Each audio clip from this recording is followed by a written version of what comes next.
remember to subscribe and share.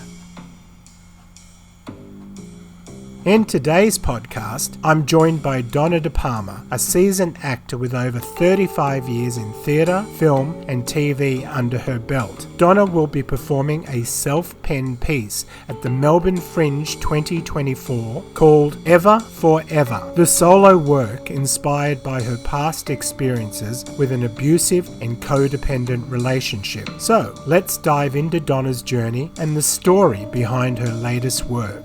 Donna De Palma, welcome to Noel Anderson's 15 Minutes of Fame. Thank you, Noel. Great to be here. We know one another from around the traps, but we don't often get to chat. So this is a little bit of a privilege for both of us, I think. Yes. So today we're here and we're going to be talking about a play that you've written called, now correct me if I'm wrong, I keep wanting to say Eva Forever, but it is Ever Forever. And it's part of the Melbourne Fringe Festival. Just tell us a little bit about the play. Ever Forever is a play about the relationship between two young girls, late teens, and the abusive, dysfunctional friendship they have right up until middle age. But the relationship was something I did have with this friend in my youth. And I thought I'd explore the idea of, had these two women stayed friends, what might have happened? And that's what the play is about. So it shows reasons why the main character is befriended and is attracted to Eva, and then things start getting really bad,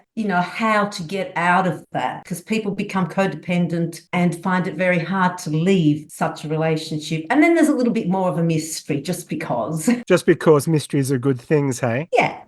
Now, this story is based on fact, isn't it? You've obviously embellished it a little bit. I've extended it rather than embellished, because the real friendship was from when I was, let's say, 16 to 22, but it pretty much ended. But then in my early 30s, we tried to be friends again, and I quickly decided no. In the play, though, within a 4-year break that these friends have, it does become a friendship again, and a stronger, more dependent friendship. And as the two women remain single, they get to a point they really only have each other, and it's too hard for my character to leave. Because you're writing about not a happy friendship, is it? When you sat down to write it, did you at the time think to yourself, I'm in a toxic relationship, or did that come after the fact? I started writing it because it was something that was there. It's like one of those things that just won't go away. It wasn't the most traumatic thing in my life at the time because I was young.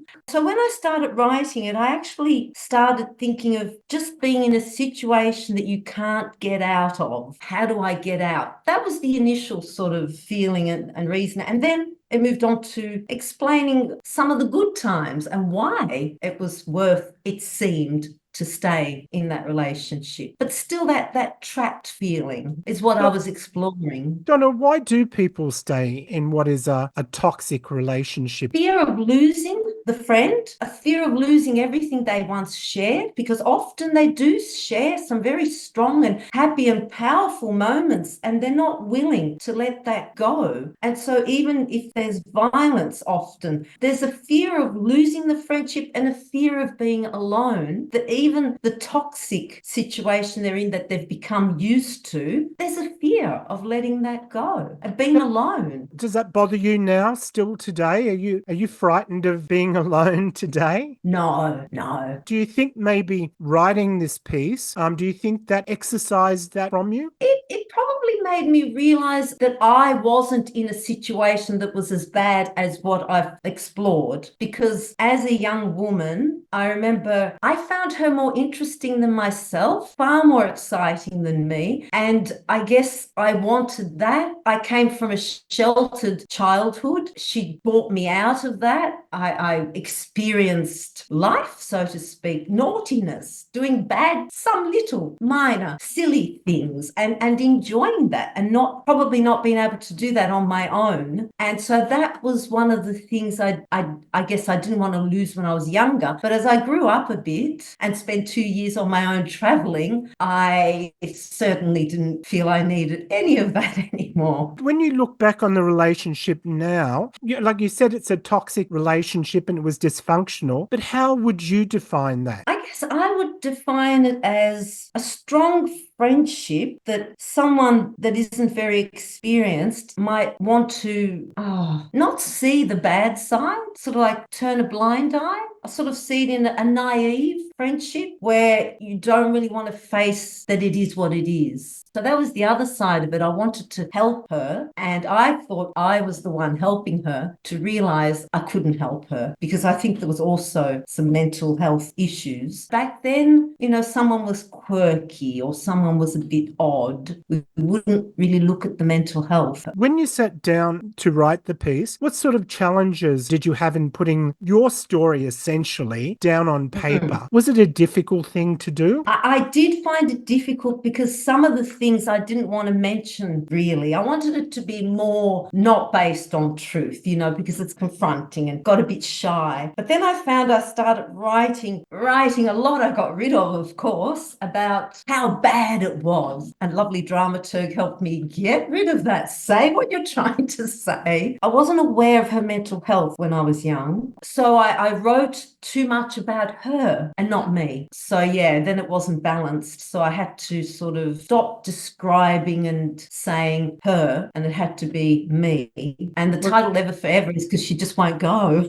And that makes sense, It's sort of easy to write about another character and embellish it, but to be truthful about ourselves. I mean, most people live their whole lives never really knowing themselves. And of course, you would know from writing that you are always accessing yourself and always exposing yourself, which brings me to another point. Was there a sexual relationship between the two of you? There wasn't, but I question it now. There wasn't at the time, but the intimacy, even though we weren't sexual, but we would talk about everything sexual, like everything in every way. And so as an adult, I wonder if neither of us really wanted to go there, possibly more from her, but I could be mistaken.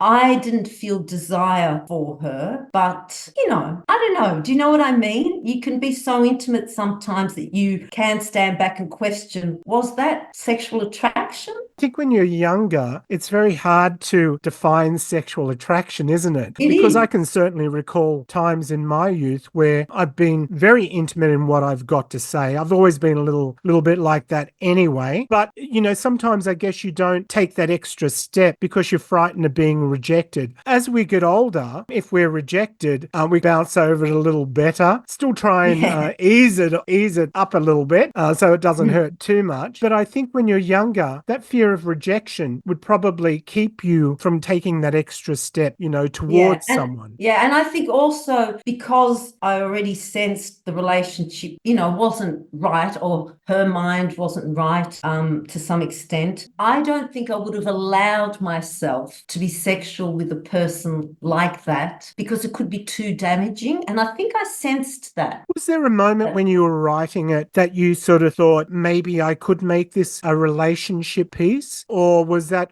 idea just really foreign to you? No, it was, but I wasn't sure where to take that. So there's a little mention. Yeah, I guess because I think I'm heterosexual, things change all the time, but I don't have that experience to then be able to write about that. You said you worked with a dramaturg, is that right? Yes. What sort of themes did they suggest, or did you both come up with, apart from it being, about a toxic relationship or a dysfunctional relationship? What was the other themes that you felt might work well in the piece, or that would be complementary to the piece? Well, I got a dramaturg quite late in the piece. Originally, I had a different dramaturg, and I don't know why I showed anyone. You never show anyone an early draft. You work on it. So she made some suggestions of creating perhaps other perspectives, like other characters, possibly. So by the time I approached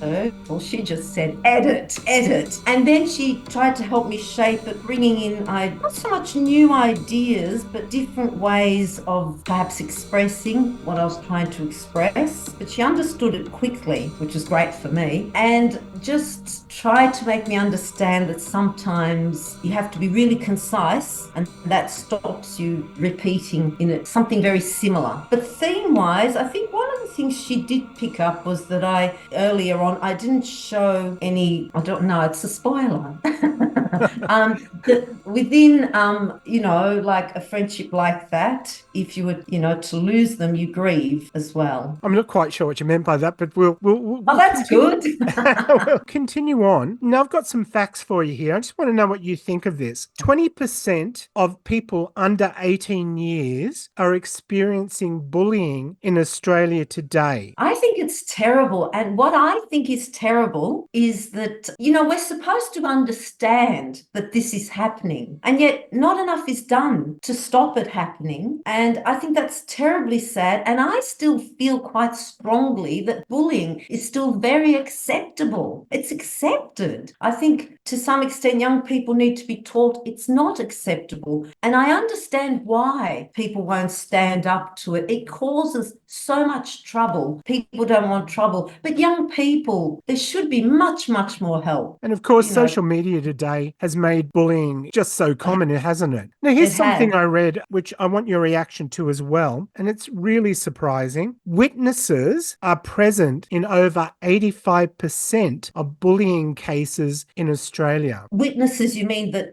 just stand back? Well, somebody sees the bullying or knows about the bullying, but they do nothing about it. I think that's terrible. It doesn't take much to just say, hey, not to get involved, but make the person aware. No, that's not good. It's like all crimes. People are afraid of speaking up because some people have got physically hurt or emotionally, usually physically, for interfering. But more people speak out, I think the better. Was there anyone that was witness to your relationship with this girl and the level of bullying that she, aimed at you? There were people, she got involved to play tricks on me. Oh, wow. So they'd be aware, why is this friend playing a trick on her friend? So that there were a couple of people. Now, your background is Italian, is that right? That's now, right. I read in your press blurb that you brought an Italian mother into the piece. What I'm wondering, why did you feel the need to bring an Italian mama into the piece, and what purpose does she serve to your story? The aim was to show what she thought of Eva, and also that that Emma is the protagonist, is missing. She can't find her. So that's her purpose there, but also possibly to show that Emma lived at home a long time before moving out, even made the house, little extension so she could stay. So she left home, later than most people do, to sort of show a little insight in that. Would you say that in telling your story now, how many years later is it? It's a long time. 40? More than 40 so years. You've carried this story with you for a very, very long time. What made you want to tell the story now after keeping it so close to your chest for such a long time? Strangely, I don't know why it happened this way, but I did another play, Twigs That Never Took. And it was my first self-devised piece. And after I finished that, maybe I was trying to say something similar. And maybe this is more what I wanted to say. I guess what I was getting at by that question, why in 2024, do you think this story has suddenly come out of you? I guess it came out of you a little bit before 24, but why now? There's a lot of talk about bullying now. Maybe that has prompted it. Yes, and not only it's prompted it, but I've come across some other bullies in recent years at this age. I didn't bring that into the play because I thought one story at a time, and I was astounded at how calling out bullying with one particular group of women that I belonged to, no longer do because it's fallen apart, it broke the whole group in half. It had to be dealt with. It's not acceptable.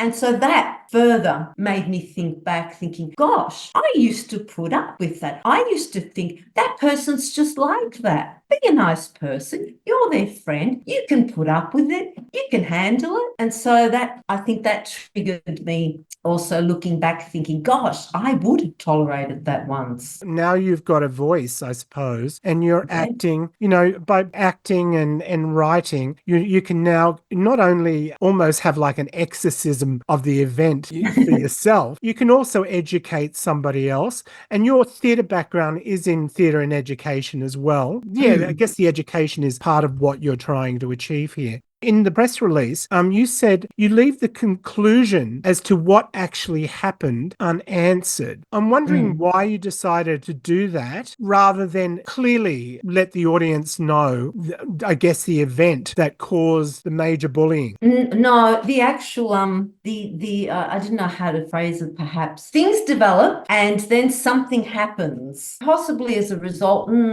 Something happens at the end. The main character is quite confused as to what really happened. And so that last bit is what the audience has to, I'm sure it's quite clear, but they have to work out what they think happened at the end. If you It's could... clear.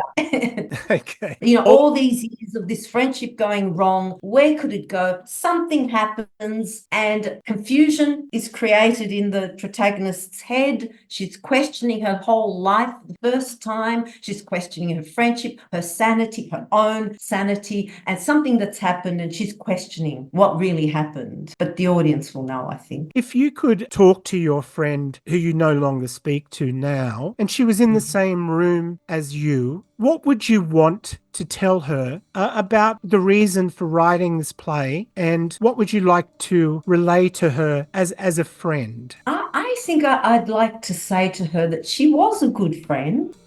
I guess there isn't any hard feeling now, but I think the most important thing I could say to her is you need help.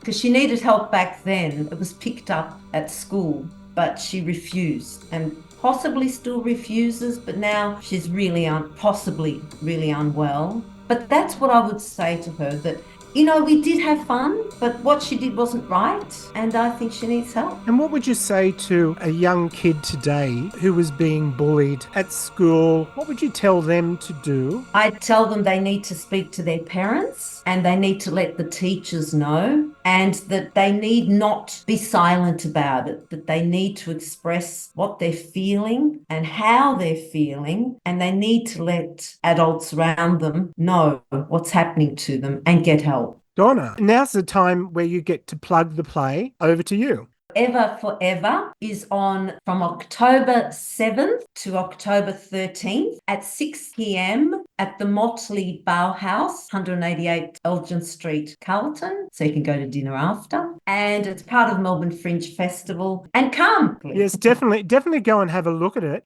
Donna, there's only one more thing I've got left to say to you, and that is, Donna De Palma, this has been your 15 Minutes of Fame. Yay!